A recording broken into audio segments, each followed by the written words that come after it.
Gita adalah kawan seperjuangan kami, satu-satunya yang unik di kelas kami pada masa itu.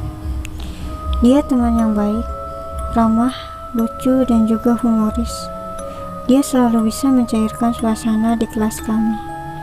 Hanya dia yang berbahasa Banten. Keunikan dari Gita adalah dia memiliki iga jarang. Dia adalah orang yang seringkali mengalami kesurupan.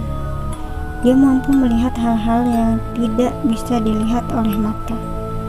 Dia adalah orang yang paling perasa di kelas kami.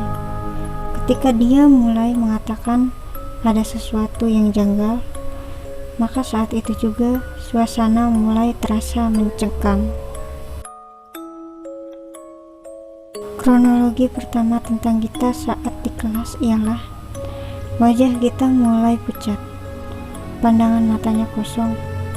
Dia mulai mengatakan hal aneh berbahasa Banten yang tidak pernah dia ucapkan kepada kami sebelumnya. Kami tidak mengerti apa maksudnya.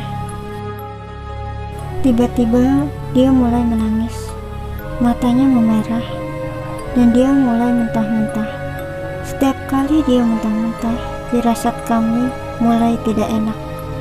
Tetapi kami berusaha tenang dan seolah-olah tidak akan terjadi apa-apa. Saat itu kelas kosong, tidak ada guru yang datang. Suasana memburuk ketika kita pingsan di kelas. Kami mencoba menyadarkannya, tetapi tiba-tiba dia menangis histeris. Pada saat dia sadar, kami kaget. Dia mengamuk. Kami yang ketakutan keluar dari kelas. Dia melempar semua yang ada di kelas, kursi, papan tulis, dan meja. Dia bicara bahasa Banten yang tidak kami mengerti. Kemudian dia pingsan lagi. Saat dia mulai tersadar, kami yang takut mencoba menghampirinya. Dan kejadian yang selanjutnya terjadi di ruangan atas bekas kamar Kak Haji Akbar. Dulu kamar itu menjadi gudang, tempat penyimpanan buku, kemudian diubah menjadi kamar kami. Setelah kami pindah dari Darunisa ke ruangan tersebut, kita mengalami hal serupa, tapi kali ini lebih mencekam. Dia mencoba menyerang santriwati. Kronologi kejadiannya saat kami melaksanakan sholat isya. Saat sholat isya, kami melihat gelagat Gita lain dari biasanya.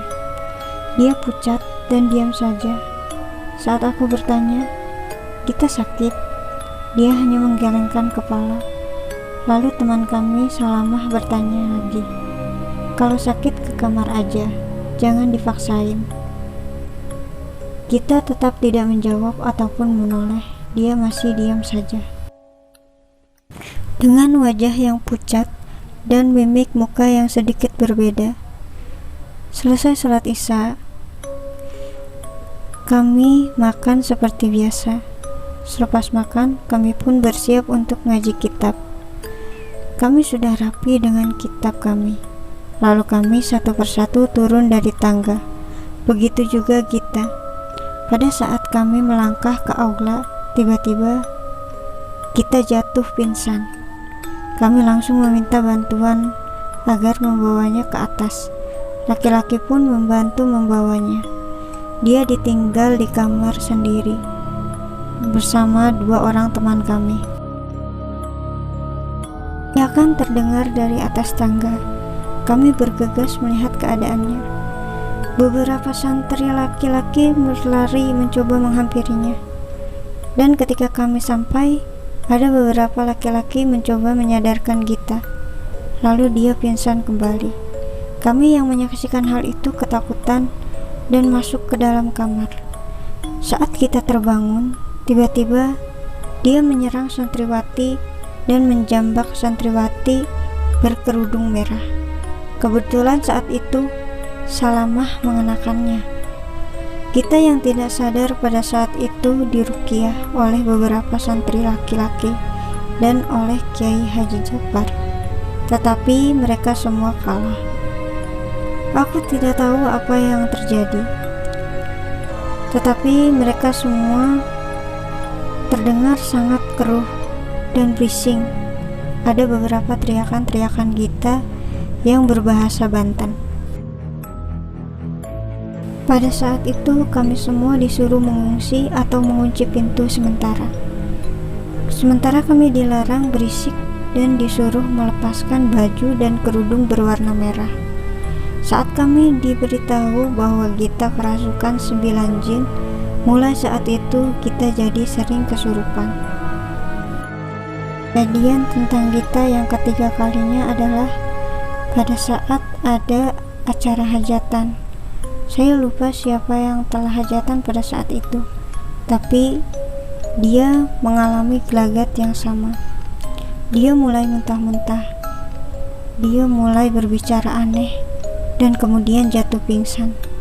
Saat pingsan, kali ini dia sedikit lucu, karena berbeda pada saat dia kesurupan sebelumnya.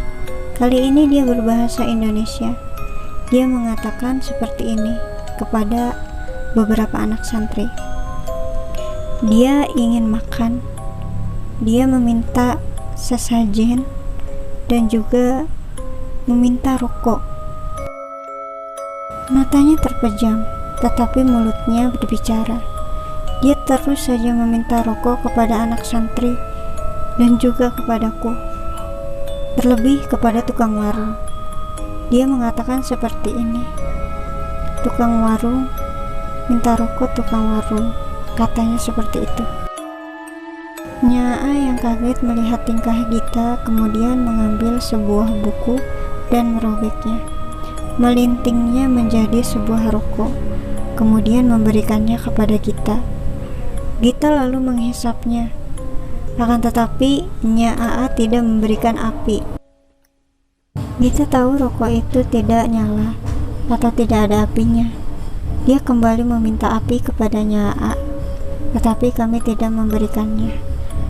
Lalu dia tetap menghisap.